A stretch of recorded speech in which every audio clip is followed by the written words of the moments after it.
Probablemente pocos de ustedes conocerán la cocina de Croacia. En definitiva, la cocina de Croacia no deja de ser la cocina de los Balcanes y sobre todo de lo que antes conocíamos como Yugoslavia o Yugoslavia, ¿no?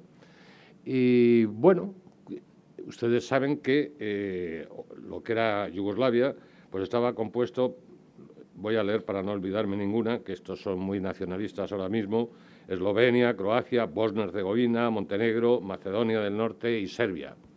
Bien, pues estas naciones, que en su momento fueron ducados y repúblicas independientes, que varias veces se juntaron en repúblicas, ahora pues están de nuevo separadas e incluso hay otras naciones como Italia, sobre todo Grecia, con la Macedonia, que reclaman parte de esos territorios. Por fin parece ser que hay en la zona estabilidad después de que hayamos sufrido, o hayan sufrido ellos, mejor dicho. El hayamos puede ser plural, porque saben que también hubo mucho soldado español en las fuerzas de la OTAN allí, cuando el conflicto. Y volviendo a los orígenes de lo que hoy es Croacia, los ilios se supone que fueron el pueblo que los fundó, pero sobre eso también hay discusiones antropológicas y sobre todo arqueológicas. Pero en definitiva, quien de verdad se mete de alguna forma, porque lo considera parte suya, en Croacia son los romanos. Los romanos, primero porque la tienen en sus límites y segundo porque es muy fácil navegar en línea recta desde la península itálica hasta la parte de Dalmacia o Istria, es decir, hasta cualquier sitio de Croacia. Por lo tanto, la cocina croata empieza siendo dos cuestiones muy importantes. Una al norte, que linda con los Alpes, que es una cocina silvopastoril. ¿Qué quiere decir silvopastoril? Supongo que ustedes lo saben, pues de la selva o del bosque y de los ganados, tanto nómadas, pero ganados. Por tanto, es una, digamos que una gastronomía muy primaria, muy salvaje, muy digamos, de tente mientras como y comer para trabajar, para luchar o por lo que sea. Mientras que los de los romanos, que a su vez la han copiado de los griegos, porque los romanos lo copiaron todo de los griegos, menos el derecho, que fue lo mejor que hicieron, pero por lo demás la filosofía, la medicina, las matemáticas, la geometría, como ellos tenían al lado la Magna Grecia, que es Sicilia, pues chuparon todo lo que pudieron de la gran cultura griega, que a la vez también había tomado de las otras.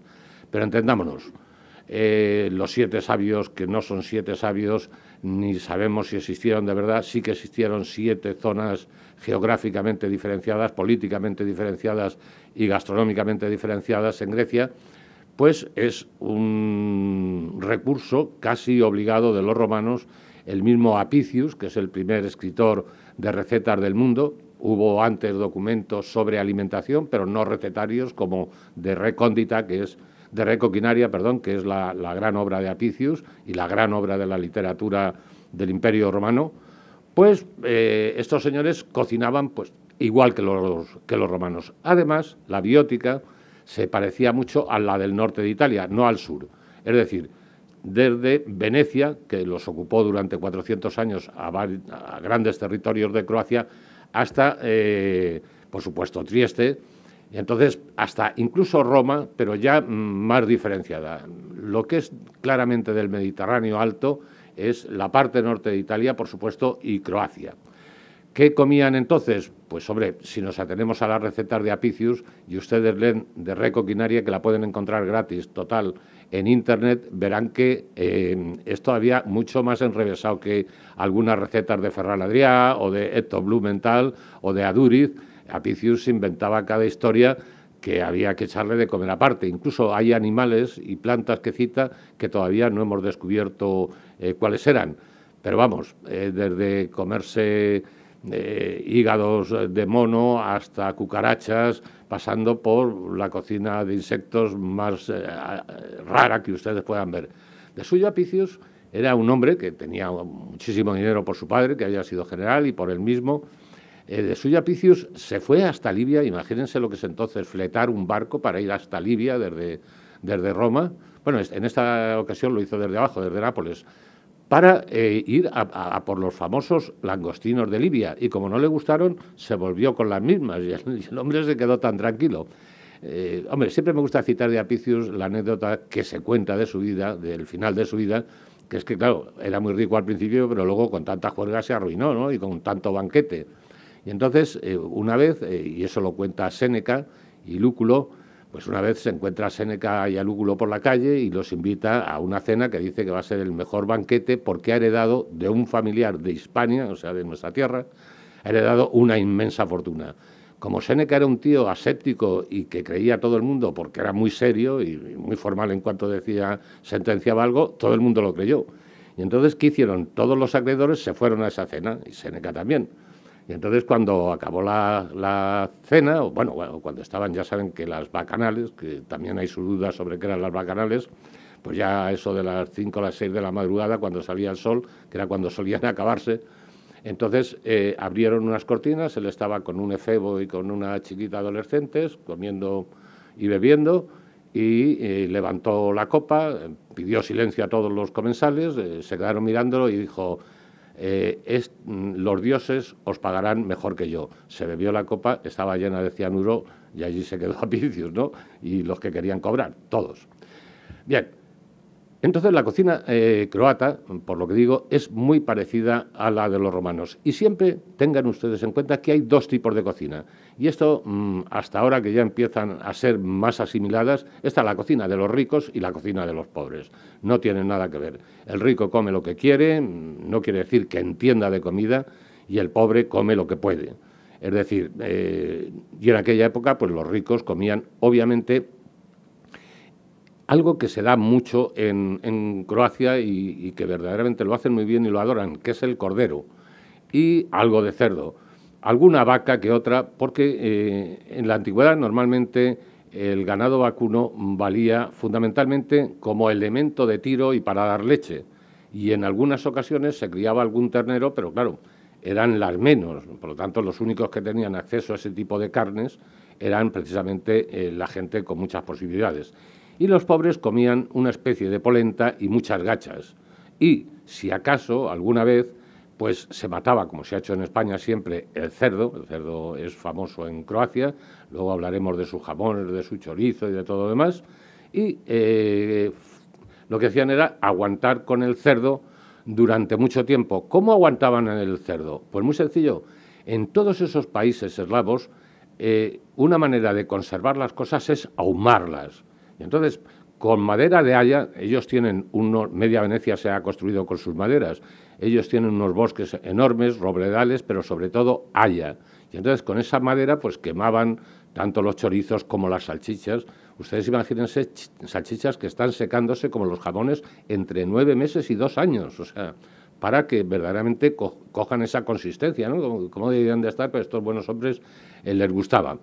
Bueno, luego, como también conocemos, vienen los bárbaros, en el caso de ellos los ávaros, con acento en la A, y o tilde que dicen en Sudamérica, con acento en la A, y aquello se vuelve, pues como nos volvemos todos, como muy primitivos, muy de subsistencia, muy salvajes, y se pierde toda la gran cocina romana por una cuestión fundamental, porque se pierden las vías de comunicación. El Imperio Romano, entre otras cosas, cae porque se pierden las vías de comunicación. Los romanos, ya les he contado que Apicius iba a Libia, pero le traían cosas de la Hispania, le traían cosas de todos los sitios, y entonces toda esa grandeur que tienen los romanos la pierden.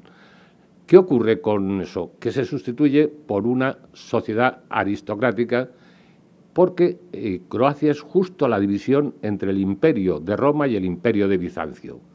¿Quién es quien va por el Imperio de Bizancio? Los otomanos. Y entonces, en la cocina croata hay una influencia otomana bestial, porque es verdad que había guerras, invasiones, pero también había mucho periodo de paz y de perfecta convivencia. Los otomanos, al igual que, estoy pensando por gente conocida en Alfonso X el Sabio, el nuestro, solían respetar bastante las religiones de los pueblos invadidos, aunque, como hacíamos nosotros, el cristiano pagaba menos impuestos que el árabe, por poner un caso, ¿no? y por eso había muchos conversos, sobre todo en la zona que hoy conocemos como Bosnia. Pero si ustedes han repasado un poco la triste guerra de los Balcanes, verán que había minorías étnicas, bosnios en Croacia o en Serbia, serbios, los serbocroatas en Croacia. Había una mezcla con unas minorías muy importantes, aunque dominaran unas mayorías más determinadas, había unas minorías.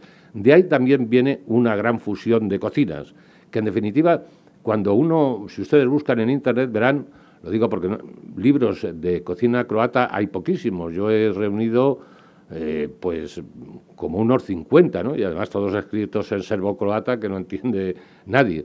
Pero, y en España solamente este año pues se habrán editado cerca de 500, hablando de cocinas españolas y cercanas. Bueno, pues a lo que iba. Entonces, en el periodo medieval existe la cocina primitiva muy parecida a la nuestra, que es la de los señores, la de los duques, que era porque tenían los ducados, y la de los pobres, que seguía siendo prácticamente la misma. ¿Qué se diferenciaba en cierto sentido en la comida de los pobres y cuáles eran los aditamentos que, por supuesto, tenían los ricos a expuertas, los aditamentos que ellos podían encontrar? Las frutas del bosque, que si les dejaban, tenían que tener permiso del señor, pues podían recoger, y Bosnia, Eslovenia y Eslovaquia y Croacia son muy ricas en ello, sobre todo fresas, las frutas, la ciruela de la que van a sacar el mejor de sus licores, también era muy importante, y esencialmente los cereales. El pobre comía las menos veces trigo, las más de veces cebada, y ya las muchísimas veces comía centeno, que Croacia, creo que ya lo he dicho, se divide en dos climas y dos bióticas fundamentales. Al norte, los Alpes, los valles, muy poco terreno cultivable, hay llanuras pero son escasas, por lo tanto hay mucho bancal escalonado. En consecuencia, fíjense lo difícil que es para la agricultura. Si ustedes han estado en la Carrasqueta habrán visto que también hay muchos bancales escalonados y ahí es muy difícil meter un tractor, tienen que ser por fuerza muy manuales. Y luego la parte que ya linda con el mar, que ahí fundamentalmente era una parte de comercio y de pesca. Pero, como les digo antes, los ríos, entre otros el Danubio, que cruzan Croacia, cruzan todos los Balcanes, pero esencialmente Croacia y Eslovaquia, a veces las diferencio porque muchas veces han estado diferenciadas. Quedan carpas, lucios y truchas. Eso, que normalmente lo hacen en un montón de guisos, eso también, o insertadas en espetones, como aquí hacemos los espetones malagueños, a el fuego o a las brasas. Entonces, es curioso que en toda Europa, incluida España, por supuesto Alemania, los ricos les gustaba la carne de río. Creían que era de más prestigio que la carne del mar, que la dejaban para los pescadores y lo tenían como una cosa menor fuera de los mariscos, que eso sí le gustaba a todo el mundo, pero los pobres no solían alcanzarlos.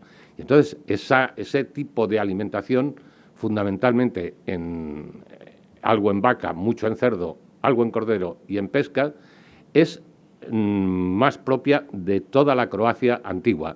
Hoy en día, Croacia tiene muy buenas vías de comunicación y entonces tengan en cuenta que desde el mar a la parte más alta de Croacia, estamos hablando de algún pico de más de 2.000 metros en los Alpes, apenas hay 100 kilómetros en línea recta, pero si cogemos carreteras, esos 100 kilómetros se nos convierten en 500, porque son muy tortuosas, muy dificultosas. Ahora con las autopistas, pocas, pero tienen, se puede llegar antes, pero únicamente, digamos que Zagreb sigue siendo, que es la capital, y creo que tiene sobre 600.000 habitantes, o sea, como Valencia o menos.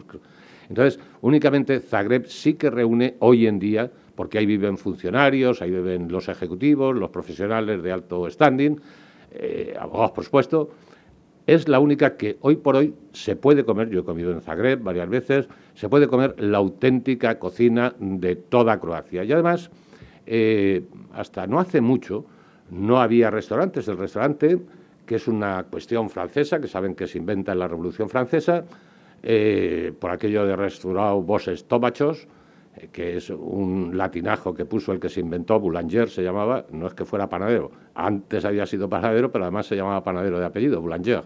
Bueno, pues ese restaurante no llega a Croacia hasta prácticamente finales del 19 a los hoteles balnearios, porque sí que había mucha medicina, Alicante era un ejemplo, en ese momento la medicina higienista que se llamaba, que venía la gente aquí a curarse pues de la piel, de los pulmones, buscando un clima más, pues también allí iban a la costa a curarse de eso. Quienes, aparte de la zona de los serbocroatas ricos y bosnios, iban a curarse los alemanes y los húngaros. Por eso, en el norte, la cocina austrohúngara va a tener mucha importancia, la griega también, y un plato muy de Croacia, por ejemplo, es el pilav o el goulash. Ya saben que el pilav se lo atribuyen los griegos, pero no es en absoluto griego, sino que tiene sus orígenes más bien en el norte de Europa, y los húngaros tendrían mucho que decir, como el goulash, pues si buscamos, es en el Imperio Austrohúngaro donde primero encontramos las recetas de goulash. ¿Qué hacen con estos guisos, por ejemplo, los croatas? Pues a partir del siglo XVI, España descubre América y España transforma toda la gastronomía mundial. Obviamente España con los portugueses y con todo aquel holandés que va a América y se trae los productos, sobre todo de la América tropical o de la América con más calor, como puede ser el tomate, el pimiento. Y me paro en el pimiento, y la patata, por supuesto, y me paro en la patata porque a partir de ahí, en la cocina croata, empiezan a tener muchísima importancia la patata, porque es algo barato, incluso mucho antes que en España. En España no comíamos patatas, se las dábamos a los negros, morenos o como los queramos llamar ahora, o de color, y a los animales, a los cerdos, porque creíamos que la patata transmitía la lepra. Ustedes saben que la patata, cuando ya la tenemos unos días en casa, puede hacer nudos, ¿no? Y entonces se creían que aquello era como la lepra del alimento, y entonces que a lo mejor aquella lepra se le transmitía a los humanos. Una barbaridad, pero en España la patata no se impone hasta el siglo XVIII. Esto le imponen mucho antes. ¿Por qué? Porque la patata aumenta el tamaño de un plato. Es decir, si uno tiene unos trozos de carne, le añade patatas y ha doblado, donde comen 3, comen 6. Y además la patata unta muy bien, moja muy bien, absorbe muy bien los sabores y es un alimento delicioso. Y entonces, sobre todo en casa del pobre, la patata se cría muy bien allí.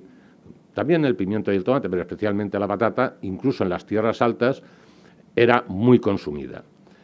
¿Qué pasa con el pimiento? Que ellos hacen algo que han oído ustedes también muchísimo, que es la paprika, que también se atribuyen y se disputan los húngaros y en cierto sentido los polacos. Pero vamos, paprika no quiere decir ni más ni menos que pimentón. Pimentón, es el pimentón. Lo que pasa es que normalmente ellos utilizan varios tipos de pimentones y de pimientos, perdón. Nosotros tenemos el rojo, el verde, ellos utilizan también algo el amarillo, que es más tropical, y uno entre verde y amarillo, que es el preferido para ellos porque es picante. Saben que pimentón viene de pimienta, entonces como no sabían cómo ponerle, dijeron, pues esto pica, pues le ponemos pimentón, que es una forma de poner a la pimienta un nombre parecido, ¿no? Bueno, pues entonces ellos utilizan la paprika y el ajo para casi todo. ¿Qué es lo que ocurre con eso? Que normalmente ellos tienen dos tipos de plato.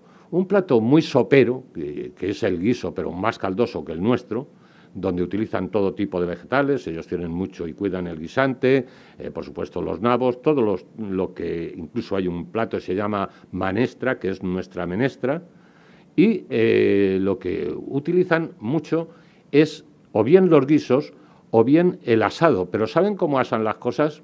Ellos tienen un aparato, como una fuente de barro cocido muy ancha según las familias, que es de barro, puede ser de barro, de cerámica los ricos, y también en sus mesones lo que tienen es de hierro. Entonces lo ponen a las cenizas, a las ascuas, y lo tapan. Ponen todo junto, la carne, el pimiento, el tomate, la patata, todo va junto. Y lo dejan un montón de horas, por eso es una cocina bastante lenta. Hablo de la cocina clásica, no tiene que ver con la actual, o tiene mucho menos que ver con la actual. Si ustedes acuden a un supermercado, yo me acuerdo que me perdí en uno de Dubrovnik o de Pliet, no sé, de una de las dos ciudades.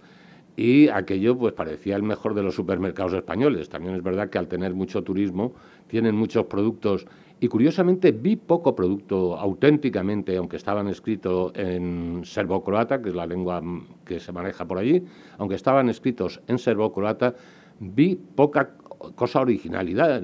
Estaban los espaguetis o bien envasados o bien en botes, se utilizan mucho los botes, estaba pues la sopa de cebolla, o sea, platos que verdaderamente no tienen nada que ver con el clasicismo o con la cocina clásica de los Balcanes. Si acaso sí que había algunos platos austrohúngaros, pero verdaderamente cocina croata, lo que es la cocina croata, ustedes si van a Croacia tendrán que ir a buscarla en los pueblos, que es donde todavía permanece la gran tradición.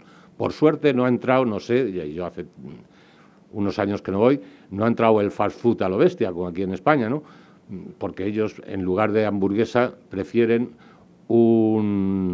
tienen varios tipos de carne, digamos, troceada, picada, entre otras el pavo, que les gusta muchísimo, ellos son unos grandes entusiastas del pavo, pero luego tienen también de pollo, y muy parecido, si ustedes verán, se acuerdan, una cosa que siempre nos ha gustado y que yo intenté convencer a mis hijas, al principio no lo conseguí, pero con los años se han convencido, de filete ruso, y entonces ellos tienen como el filete ruso que siempre le añadimos ajo, piñones, perejil, huevo, pues ellos tienen platos muy parecidos en lugar de la hamburguesa que son semejantes a nuestro filete ruso, a veces con huevo y otras veces sin huevo, siempre sí, eso sí que lo hacen porque les gusta mucho rebozarlo en harina de trigo o en harina de garbanzo, como hacen los cordobeses para algunos pescados, que están buenísimos, ¿no?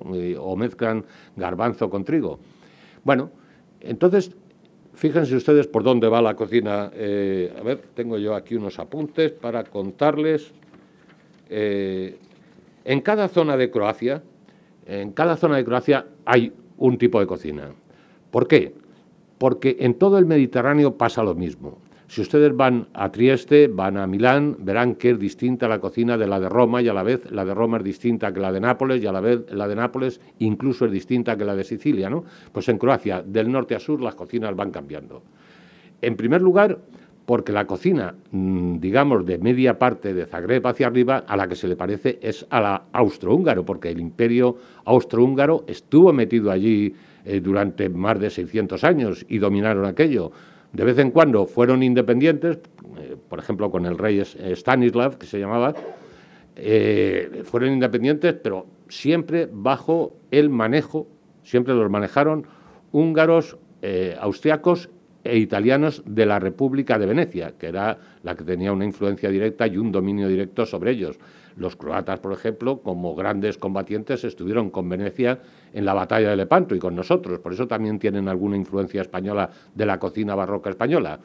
Pero estoy pensando en los Alpes dináricos, pero estoy pensando en algunos platos muy significativos de ellos, que ustedes lo recordarán como el strudel, que simplemente es la tarta de manzana o el crepe de manzana alemán, y estoy pensando en platos como la propia paprika, que aparte de ser el pimentón molido, es un guiso de carne con mucho pimentón, ajo molido y cebolla. En el ranking, ellos les gusta mucho, ahora que son tan nacionalistas, que están tan separados, pues significarse en los rankings mundiales, pues somos los 15 en turismo, dicen, somos los en desarrollo europeo, somos los 24. En el ranking mundial, la cocina croata, la cocina serbia en general, la cocina de los Balcanes no tiene un prestigio excesivo, tampoco lo tiene la alemana, para qué nos vamos a engañar, ni lo tiene la inglesa, los ingleses son absolutamente desastrosos comparados con los franceses, los italianos o los españoles, y por supuesto hay una gran cocina que no la tenemos en consideración porque no la conocemos normalmente un mal reflejo de ella, que es la cocina china, ¿no? Pero la cocina china puede ser una de las milenarias del mundo y de las mejores. La lástima es que Mao se la cargó y ahora están intentando recuperarla, ¿no? Fíjense que para las Olimpiadas tuvieron que buscar cocina china en San Francisco, en Londres y sobre todo en Hong Kong y en lo poco que quedaba de la China nacionalista, ¿no? Pero fundamentalmente entre esas grandes cocinas del mundo no está la croata. Hay algún plato de los que sí que me gustaría hablar y algún jamón como que sí que los distinguen.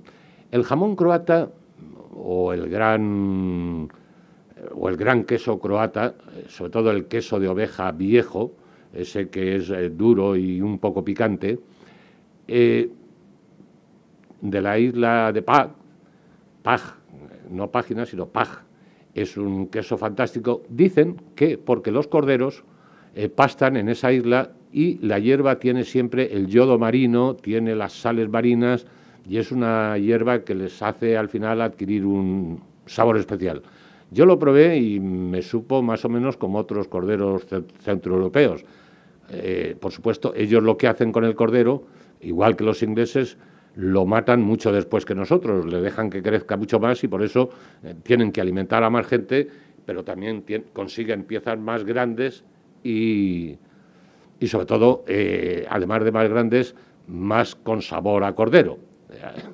Mi madre diría corderuzo, yo no voy a ser tan extremista, pero fíjense ustedes que nosotros podemos matar aquí o nos pueden matar, nunca lo hemos hecho, un corderillo en Castilla que apenas tiene 7 kilos, el manchego puede llegar a los 20, manchego, o quien dice manchego dice también aragonés, pero ellos con menos de 30, 35 kilos no matan a un cordero.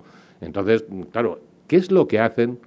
Y esto hay un plato típico de cordero que va primero al horno y después lo mojan con vino o al revés, lo hierven primero, pero es una costumbre muy inglesa y escocesa especialmente y también centroeuropea. Hervir primero el cordero y después asarlo. ¿Por qué?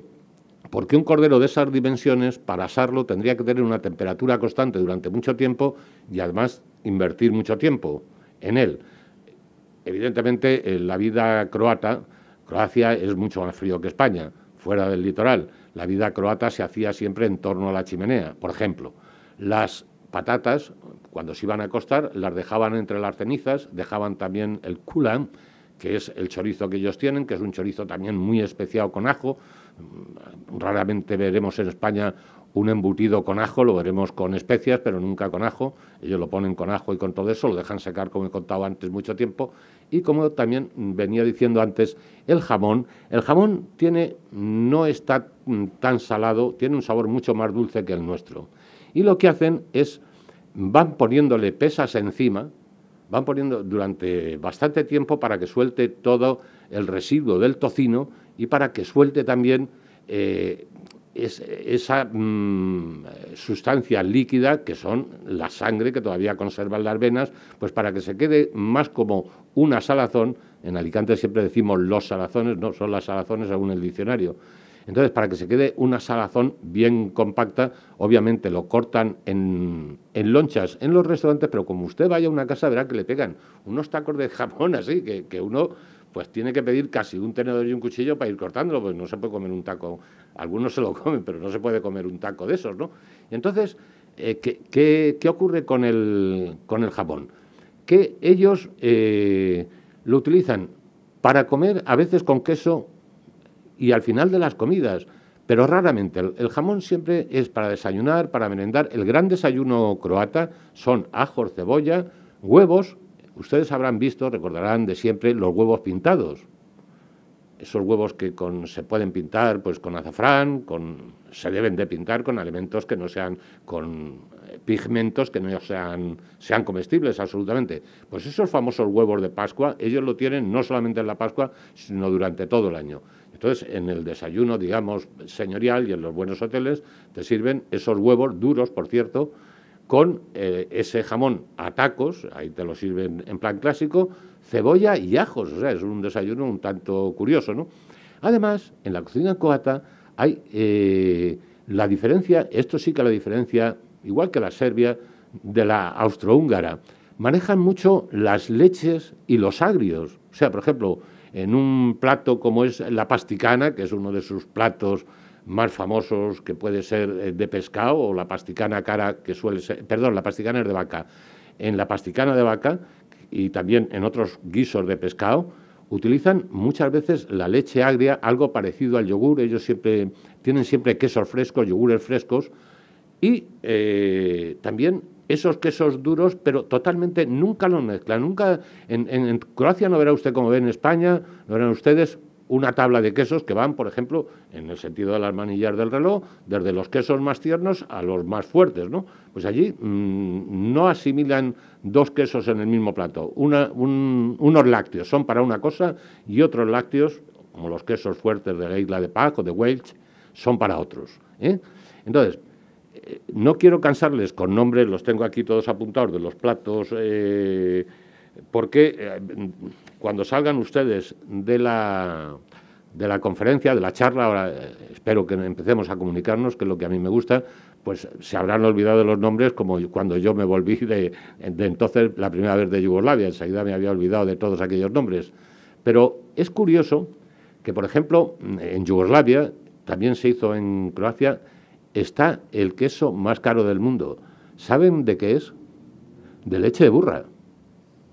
Entonces vale cerca de 2.000, y se compra, cerca de 2.000 euros el kilo. Ellos no tienen euros, tienen todavía las cunas, que es su moneda, y están esperando cambiar, aunque sí que están en la Comunidad Europea desde el 2013 de manera fija, ¿no? Y una de las cosas que quieren hacer, obviamente, es cambiar la moneda. Reciben mucho más dinero porque es un país relativamente pobre y salido de una guerra que manda en Europa. Pero es un país basado en el turismo y por eso ahora su comida está evolucionando muchísimo, sobre todo en la zona de la costa, que es verdaderamente la que le está dando de comer al resto del país. ¿Por qué? Porque Tito, el mariscal Tito, que gobernó bien y durante muchos años, bien en un sentido, mal en otro, porque era una dictadura, los juntó por narices, pero los mantuvo en paz con lo difícil que eso es, era una dictadura comunista autogestionaria, pero también era una dictadura equidistante de los americanos y de los rusos. Yo recuerdo cuando estuve allí la primera vez que se cachondeaban mucho de los rusos en Zagreb y en Piet, porque lo que decían es que los rusos iban allí de turismo porque les parecía como la Costa Azul o algo así, porque ellos podían vender pantalones Levi's, podían vender colonias Rochas o podían vender todos esos productos por los que una rusa o un ruso suspiraban, porque una de las formas de premiar al camarada que más había trabajado en la fábrica era mandarlo a Yugoslavia. Claro, no lo iban a corromper del todo mandándolo al mundo capitalista, pero una de las formas de premiar que para ellos era lo más parecido al mundo capitalista. Tampoco eran unos clientes gastronómicos excesivamente preparados, ¿no? Pero sí que, digamos, que hubo una impronta en tiempos de Tito donde tampoco mejoró la comida.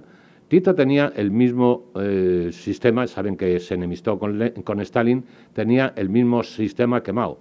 Hay una anécdota que siempre no me resisto a dejar de contarla, que es cuando Stalin intenta darle a Mao una lección de marxismo y de por dónde tiene que ir el comunismo. Y Mao le contesta, después de dejarle al otro que le metiera todo el rollo, oye, macho, o poco menos que le dijo eso, déjate de comunismo y dime cómo le doy de comer todas las mañanas a 600 millones de personas. Bueno, pues Tito tenía este fundamento.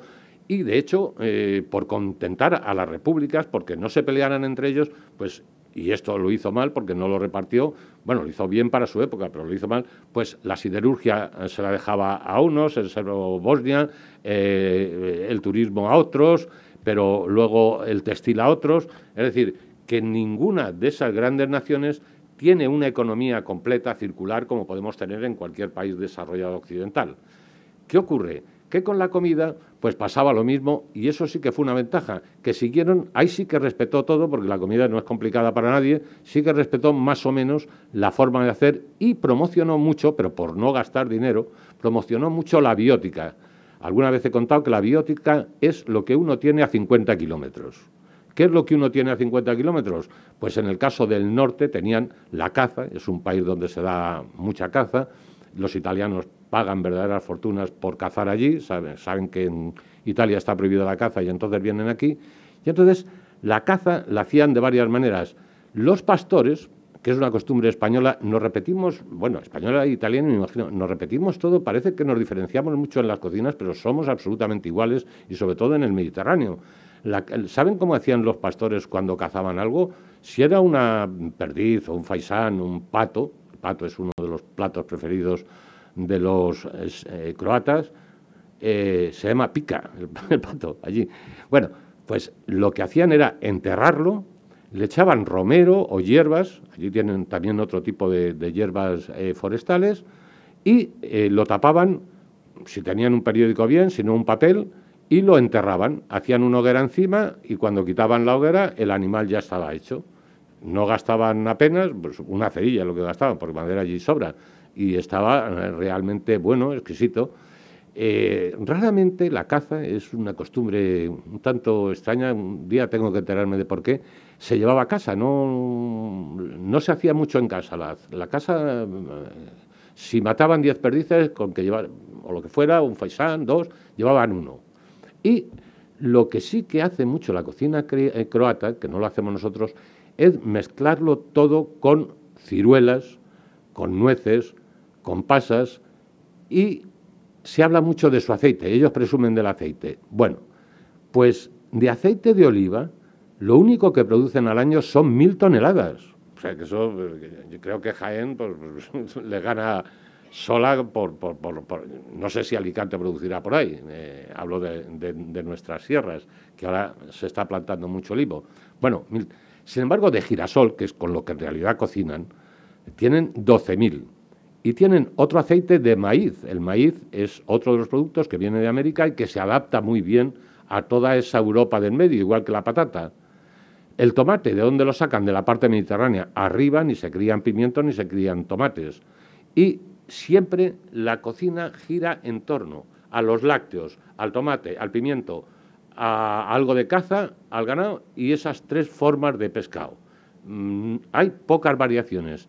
Incluso cuando uno va a buscar las ensaladas, pues son muy parecidas a las nuestras, pero ¿qué le añaden? Alubias. Entonces, bueno, ¿por qué? Porque la alubia, hablo de la alubia, tanto la europea, que ha sido la de toda la vida, como del frijol americano y la alubia negra, o sea que le añaden alubias y eso sí que lo hemos tomado un poco de Centro Europa, le añaden nueces, ellos almendra no tienen, por tanto, cuando hablamos de los dulces, raramente vamos a encontrar algo parecido al turrón. Si tienen algo parecido con la miel, es miel con nueces o miel con otro tipo de frutos secos que dejan todavía secar más al sol y entonces lo convierten en barras.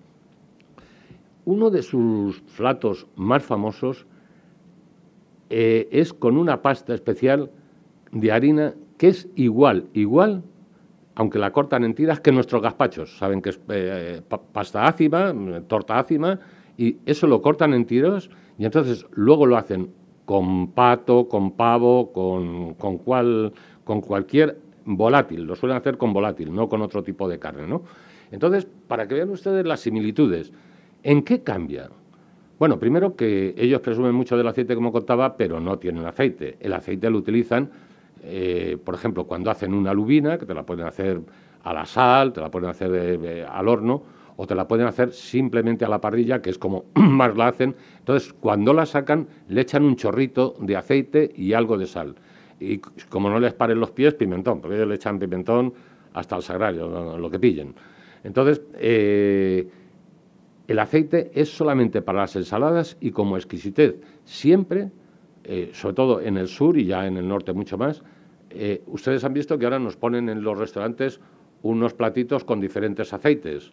Eso ellos lo tienen. Y además, como saben que es un país con 1000 islas, de las cuales están, digamos que ocupadas por el hombre, pues apenas 50, entonces hay aceites famosísimos, como les he dicho, de Paje o de Wells o de un montón de islas. Entonces le ponen siempre el aceite de dónde proviene. ¿Por qué? Porque ellos creen que según el clima, el tiempo, la forma, la variedad de uva, la gente dice varietal, pero varietal solamente es en vinos. En uvas, en aceites, en olivas siempre se dan variedades, ¿eh? Eso ténganlo en cuenta, que a veces yo veo meter la pata en los periódicos a mis coleguis y ponen, porque esta variedad de oliva, no existe una variedad de oliva, existe una variedad de uva, no de oliva. Bueno, pues ellos son muy aficionados porque presumen mucho, fueron condados, en definitiva fueron condados. Es como los reinos taifas en España, presumen mucho del condado. Por ejemplo, Zagreb es capital, pero además los alrededores de Zagreb ya no son Zagreb, son el condado de Zagreb. Quiero decir que en este sentido la propia Dalmacia, la propia Istria, pues está el condado de Dubrovnik, está el condado de Piot, hay varios condados, hay un montón de condados. ¿Por qué? Porque ese sentido más chauvinista que nacionalista sí que lo tienen. Nacionalista no lo puede tener porque han pertenecido tanto a las naciones que son ahora como a las naciones que fueron antes, como a la Yugoslavia. Entonces, no quiero aburrirles con la cocina croata. Creo que ahora en el diálogo estableceremos, les podré informar de lo que quieran, pero básicamente es una cocina de los Balcanes. Vinos tienen hacia el sur, tienen vinos tintos, son regulares, yo los he probado todos los que he podido allí, y lo que tienen mejor es el licor de ciruelas, el licor de manzana y los orujos, eso sí que están bien. Y en el norte tienen vinos peores, pero muy similares a los vinos del Rin, a los vinos de Mosela, pues claro, es que el clima no da para otra cosa. Y entonces ellos cerveza antes apenas bebían, y ahora se han convertido en uno de los países mayores consumidores de cerveza. Les ha dado por tomar cerveza y les ha gustado la cosa. Tienen una cerveza bastante mala, generalmente ellos prefieren la alemana o la checa, que son cervezas como más potentes, sobre todo la checa, y son muy aficionados, adoran al pan, tienen todavía en Croacia la costumbre de besarlo, como hacíamos nosotros antes cuando se cae, y por otra parte, pues les podría contar mucho de los platos, como les podría contar mucho de los platos españoles, ¿no? Pero creo que ya les he metido la suficiente información como para que ahora pues empecemos a discutir de la cocina croata. ¿Qué les interesaría saber? Ya le digo que los platos no se los he dicho porque además de impronunciables no hay quien los tengo todos aquí anotados, pero no hay quien se los aprenda.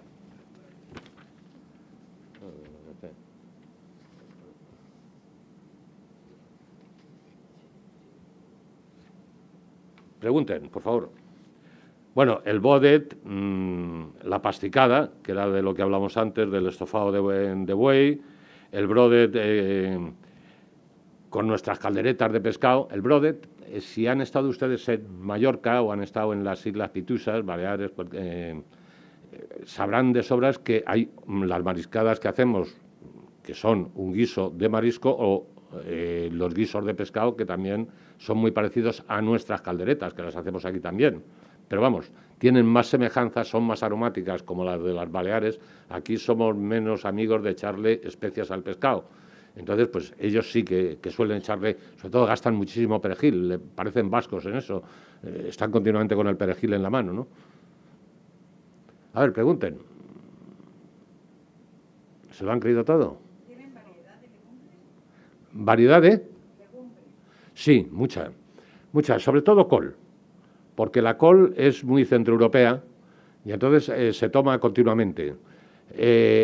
Ellos la hacen también con vinagre y con ajo, pero la hacen, ellos gastan mucho más porque salen más barato, porque tampoco crea que tienen mucho vino.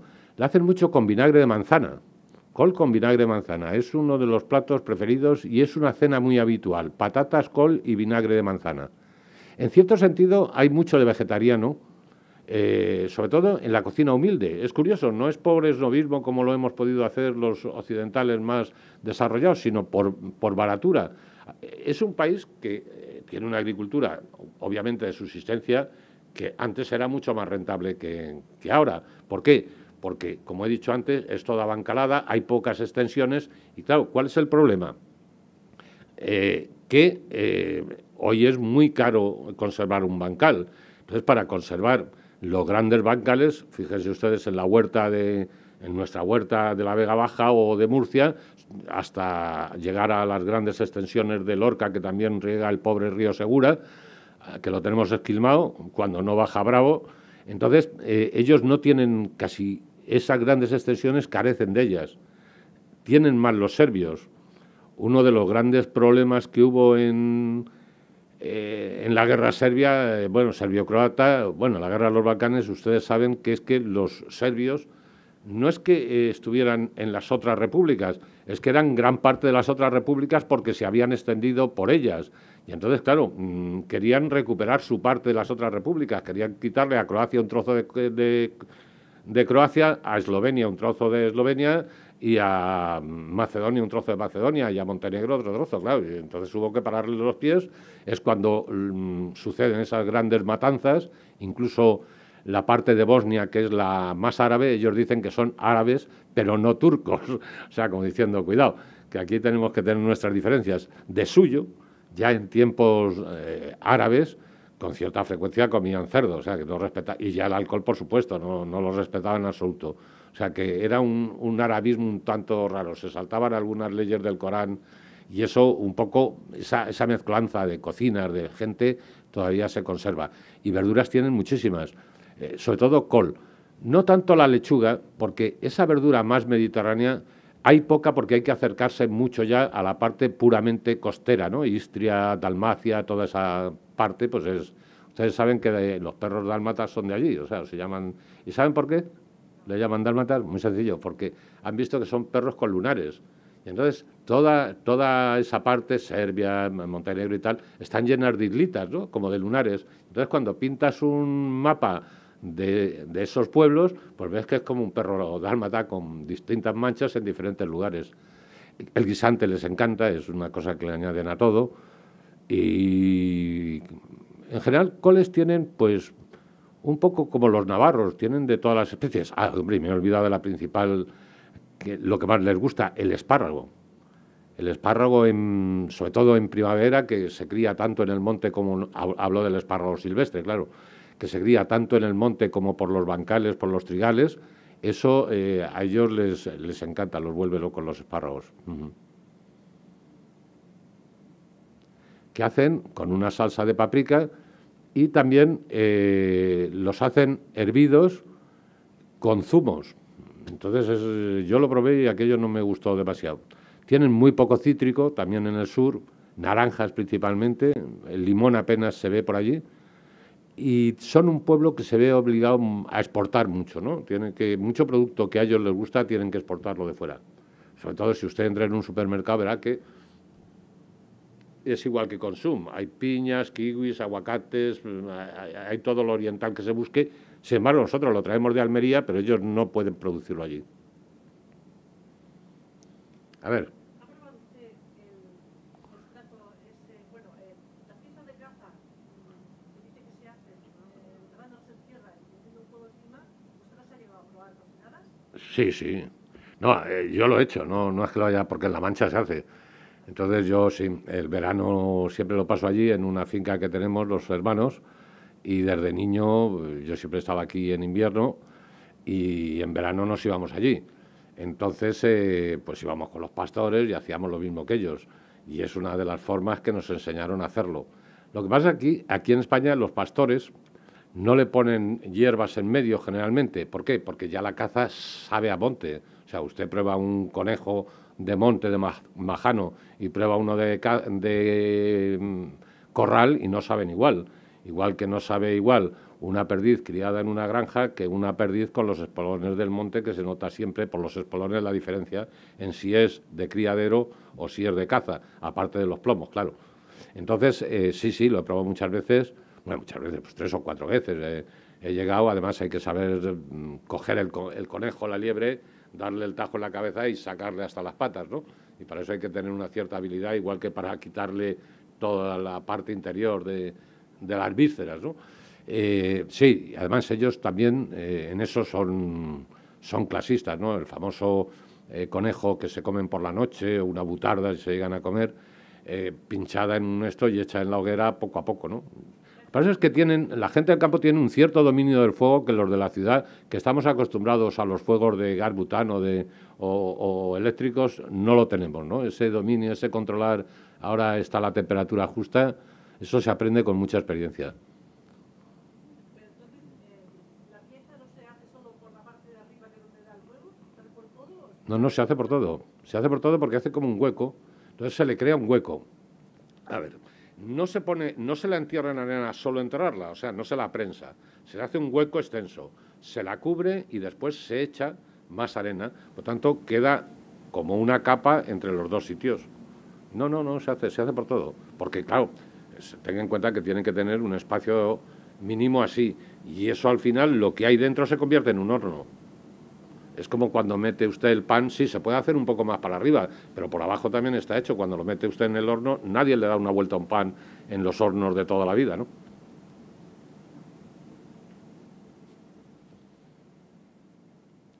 A ver, ¿alguna pregunta? ¿Usted qué me cuenta? ¿Nada?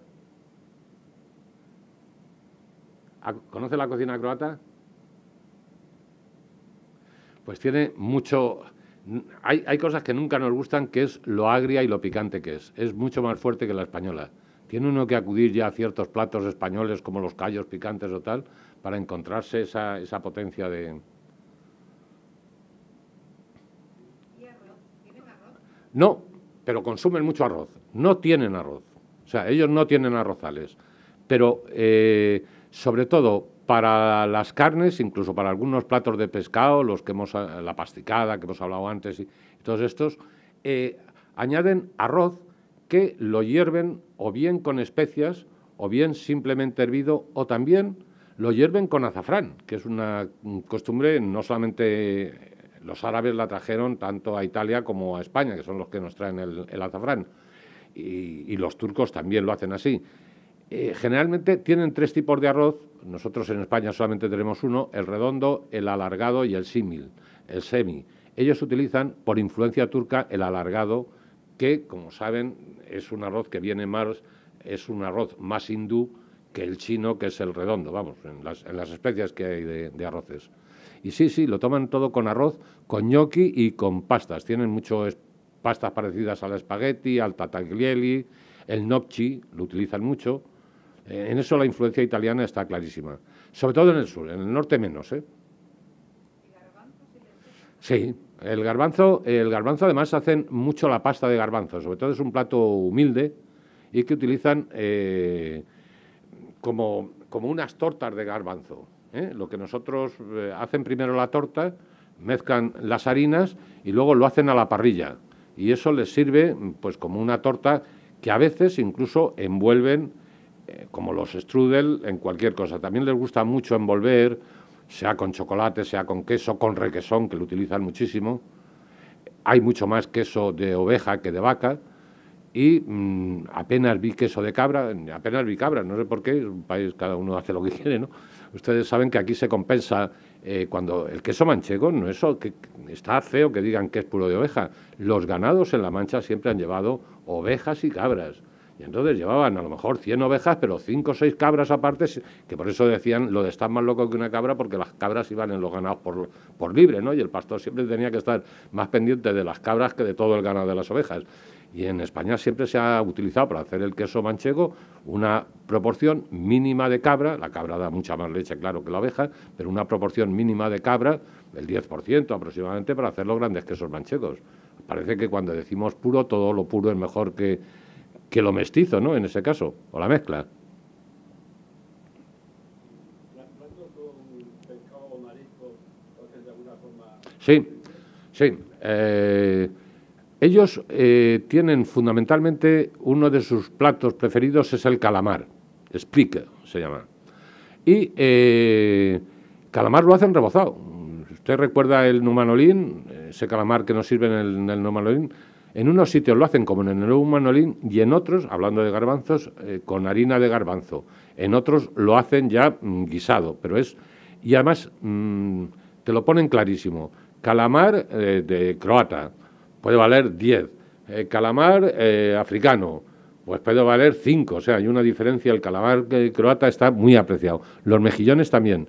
Entonces hacen una caldereta que es a base de calamares, algo de marisco, pero sobre todo pescado de roca y mejillones siempre. Y hacen otra caldereta que es solo de marisco. O sea, por ejemplo, de langosta, bogavante, a la que también le añaden... El mejillón siempre suele ser una constante en una u otra, ¿no? Pero sí que hacen siempre... Incluso lo hacen a la parrilla, pero mucho menos. Y nunca lo he visto como nosotros lo comemos simplemente hervido. Nunca. Parece que para ellos sea como estropearlo. Yo les pregunté, pero nosotros, o me preguntaron ellos cómo hacíamos nosotros el marisco. Ustedes saben, yo lo hago como lo hacen los pescadores de Denia, que es de donde aprendió tanto el numanolín como aprendió Quique da Costa. Y es que ustedes cogen por ejemplo, pongamos una gamba roja. Cuando hierve, le echan, lo mejor es que le echen agua de mar. Pero si no quieren ustedes hacer el viaje, lo mejor es echarle la proporción de 10:1, 15:1, según les guste la sal. Y entonces, o incluso menos, 5, eso ya va por gustos. Pero ya que el agua esté bastante salada. Cuando hierve, diferencien siempre cigalas de quisquillas de gamba roja. Estoy hablando de la gamba roja. Cuando hierve, la dejo un minuto, la dejo por lo que me han indicado siempre, hasta cuando vuelve a hervir, un minuto y la apago el fuego. Y entonces lo que hago es, tengo estos coladores grandes, llenos de hielo y de sal gorda. Entonces lo pongo encima de eso, lo tapo. ¿Para qué? Porque como el marisco se moje de agua, se pierde, se estropea. Sin embargo, si el agua esa, por eso le pongo un colador, escurre, lo único que va dándole es el hielo. Como lo metan ustedes en la nevera, se estropea también. ¿Por qué? Porque es un frío seco, no es un frío húmedo como requiere el frío natural. Y entonces, una vez que se ha enfriado, ya lo sirvo. La quisquilla todavía menos tiempo y la cigala un poco más de tiempo. También ustedes me dirán, ¿y por qué el tiempo? Por lo siguiente, si yo, esto no sé si se lo he contado ya, pero lo cuento muchas veces, si yo quisiera ser un gran cocinero, sería mejor que Quique da Costa, porque lo imitaría a él y copiándole sus platos, cocino regularmente, pues sería igual o mejor. ¿Por qué no soy igual que Quique da Costa? Porque no domino sus tiempos, no domino sus conocimientos con el producto, sabe cómo está cada producto, sabe en qué momento hay que mezclarlo, y entonces ahí está el arte de la cocina. Por eso unos cocinamos mejor o peor que otros, porque tenemos más arte con los mismos elementos. Como un pintor tiene el mismo óleo o un escultor tiene el mismo mármol, la misma madera, pero uno hace una obra y otro hace otra.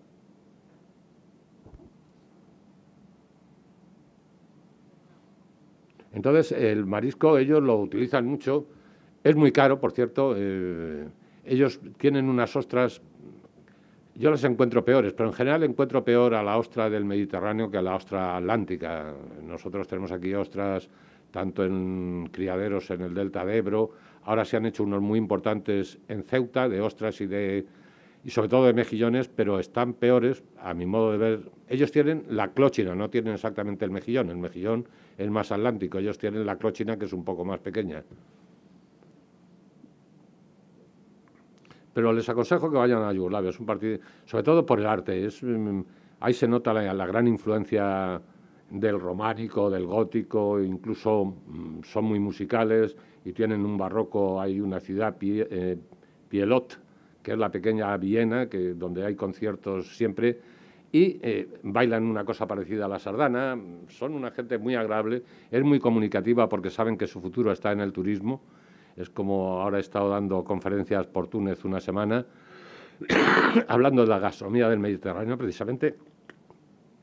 Y la primera vez que fui a Túnez la gente era más distante, pero ahora es como mucho más próxima, mucho más campechana. Y yo creo que el Mediterráneo empieza a ser, yo le llamo la gran autopista de la gastronomía, pues se comunica todo, pero el Mediterráneo empieza a ser un sitio encantador un poco para eso, para ir de viaje.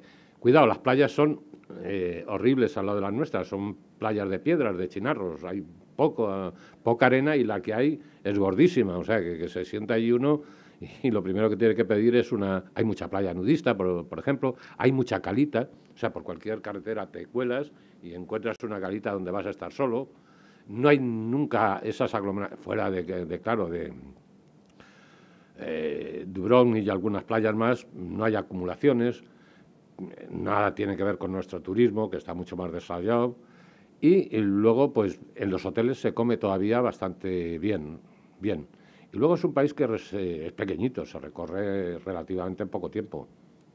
Les aconsejo siempre la costa y sobre todo alguna isla, y sobre todo las hay preciosas. Tienen ruinas romanas fantásticas. Estoy acordándome del anfiteatro o el palacio de Trajano, que fue el emperador que se cargó a más cristianos que se recuerda, que fue a morir allí precisamente porque era un sitio encantador. Los sitios de veraneo de los romanos solían ser pues esa parte de Croacia y Nápoles, como saben, así les pilló lo del Vesubio. Entonces, esos eran los sitios de veraneo principales de los romanos. Y entonces hay allí un importante componente romano, pero el arte en general, sin tener grandes monumentos, presumen de tener, y es verdad, yo la he visto, la catedral más pequeña del mundo, que puede ser como la ermita esa de Vistahermosa, una cosa así, no más grande, y es una catedral, claro, tiene rango de catedral. El pan es muy bueno también. ¿Alguna pregunta, por favor? ¿Nada? Perdón, ¿la catedral está en Dubrovnik o...? No, no, catedral hay en todas las capitales. Es un país eminentemente católico, en un 90%, igual que Serbia es ortodoxo y Bosnia es musulmán. De ahí también que las religiones saben que tienen mucha importancia en la gastronomía. Por ejemplo, fíjense en qué coinciden las religiones.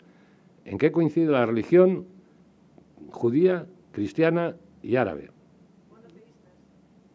Una, pero en lo gastronómico o en lo alimentario. Son muy diferentes, o sea, unas prohíben, sobre todo el cerdo está prohibido por judíos y árabes, nosotros somos más liberales. El alcohol, todos beben alcohol. En el ayuno, ellos tienen el Ramadán unos, los judíos tienen todo el Sabbat y toda la cuestión, y nosotros tenemos la Cuaresma. ¿Por qué? Porque eso lo heredamos todos de los griegos, que mandaban muchos periodos de no comer para sanear y beber solo agua, para sanear el hígado y para sanear el cuerpo. O sea, que es curioso la relación entre... ¿Y saben por qué los árabes no comen cerdo, no? Ni los judíos. Porque, a ver, ¿quién hace la Biblia oficial? Que yo sepa, un tal Abraham y un tal Moisés, sobre todo, ¿no? ¿Dónde estuvo Moisés la mayor parte del tiempo? En el desierto. ¿De dónde viene Mahoma? De Medina y del desierto. ¿Cuál es el único animal que no se puede criar ni de lejos en un desierto porque necesita continuamente beber y lavarse, bañarse? Con todo le llamamos cerdos, pero siempre se están revolcando en agua o en cieno, el cerdo. O sea que todo tiene una explicación. Ahora dicen que era por la trignosis. Mentira, porque los otros animales tienen otras enfermedades y las transmiten, los perros, los caballos. O sea que se metieron con el cerdo porque era un animal que no se daba donde se originaron esas religiones. En esto, cuando se estudian las cosas, como cuando estudiamos al hombre primitivo, a ver qué comían, qué no comían, cada vez conforme nos vamos adelantando, descubrimos muchas más cosas. Hasta ahora se creía que Lucy era la mujer, la Eva descubierta antropológicamente más antigua. Pues ahora ya ha salido un tatarabuelo suyo en un terreno cercano, ¿no? Entonces, ¿y qué comían ellos? ¿Cómo lo sabemos? Muy sencillo, por el análisis, las líneas de Harry y el análisis de los huesos. Según un hueso tiene más calcio, tiene menos. Según un hueso está más deteriorado o menos, sabemos la edad, la vida y lo que comían esas personas y lo que había. Porque, ya que hemos hablado de Croacia, el hombre primitivo, cómo atraviesa el desierto del Sáhara, pasa el Nilo, llega a los desiertos árabes y llega hasta Asia y luego vuelve hacia Europa. Es imposible. Bueno, pues es que lo hace después de la gran glaciación, de la última glaciación. Hay gente que dice que ahora el clima está cambiando también porque tarde o temprano iremos a una glaciación. Aquí hay teorías para todos. Pues el Sahara era totalmente habitable y tenía producto de sobra para comer. Era la sabana, luego se convirtió, fue hacia el sur y la sabana se quedó en sabana, que entonces era selva, y el Sahara en desierto. Pasaron por el norte del Nilo, que podían atravesar perfectamente, y de ahí al otro desierto, que también era totalmente transitable. Era pedregoso, pero tenía su caza, tenía sus animales. ¿Y cómo pasaron a América? Pues por arriba,